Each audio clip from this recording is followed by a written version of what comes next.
Start natin sa E. F. F sharp. G. G sharp. A. A sharp. B. Ang sunod ay, wala pong sharp ang B. C. C sharp. D. D sharp. And E. Sa session na to, i-reveal ko kung paano mag-locate or mag-identify ng chords na nasa higher fret. Ready ka na? Pwede ka rin mag-prepare ng pen and paper para ma-jot down yung mga key points na kailangan mo. Sa end part ng aking video, may mga questions ako. Di ba pag nakakita ka ng nagigitara na gumagamit ng chords na nasa higher fret, nakakabilib sila? Parang, wow, ang galing-galing naman nila magitara. Pero ang mga chords nilang ginagamit ay the same lang naman ng sa mga basic chords na ginagamit natin. Ang paggigitara ay gumagamit ng 7 letters sa alphabet. A, B, C, D, E, F, and G. Of course, may mga additional pa doon na mga sharp, mga flat, and gumagamit din ng 7 sa mga preparatory chords. I-introduce ko muna sa inyo ang parts ng gitara na kailangan nyo malaman. Very common ang string. I-label natin from first, second, third, fourth, fifth, and sixth. And here, kung ma-observe nyo, meron dito mga bars. Ang tawag nito ay fret.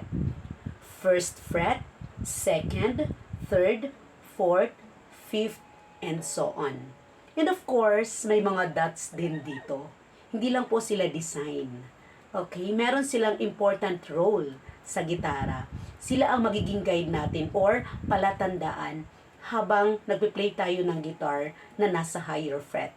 Hindi mo na kailangan mag-count from first, second, third, or 1, 2, 3 para lang malocate yung pang third na fret.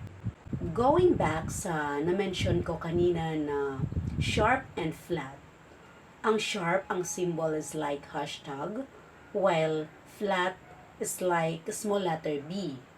Ang sharp means 1 fret higher or 1 fret forward, while si flat naman ay 1 fret backward or 1 fret lower. Let's have this example. Si A. Pag i-move forward natin siya 1 fret, magiging A sharp. Again, A sharp. Example naman for flat. Let's have B. Ang B, pag i-backward natin siya 1 fret, magiging B flat. Ano ang na-observe ninyo? Ang A sharp at B flat ay the same. Bakit ko na-highlight si sharp and flat? Kasi po, sa formation ng chords, may mga chords na wala pong sharp at walang flat. Like B. Kung i-move forward natin si B, automatic siya magiging C. Same with E. Pag i-move forward natin siya, automatic susunod si F. On the other hand naman, sa flat, meron din tayong C. Kung i-move backward natin si C, magiging B. Opposite lang siya ng sa sharp. The same with F, wala rin siyang flat, kasi pag i-backward natin siya 1 fret, magiging E na agad. Is it clear? Try pa tayo ng isang example. Let's have G. Ang G, pag i-move forward natin 1 fret higher, magiging G sharp. Pero pag i-backward natin siya, ang G, 1 fret lower, magiging G flat. I-try na natin yung formation ng chords. Based lang dito sa fret at sa sequence ng alphabet. Start tayo sa A. A. A sharp. B. Again, walang sharp si B. C. C sharp. D. D sharp. E. Ang E, wala rin siyang sharp, magiging F agad. F sharp. G. G sharp. And A.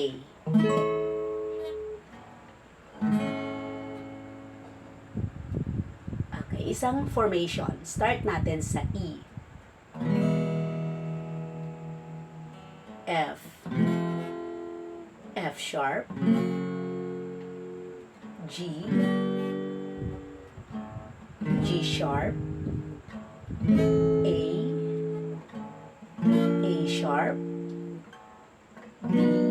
Ang sunod ay wala pong sharp ang B. C. C sharp. D.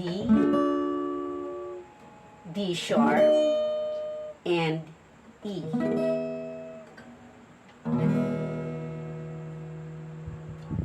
This is true sa iba pang chords like D, G, C, at sa mga minor chords. Here are the questions.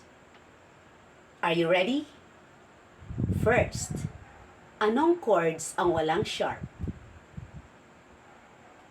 Second, ano naman ang chords na walang flat? And third, anong chords ito?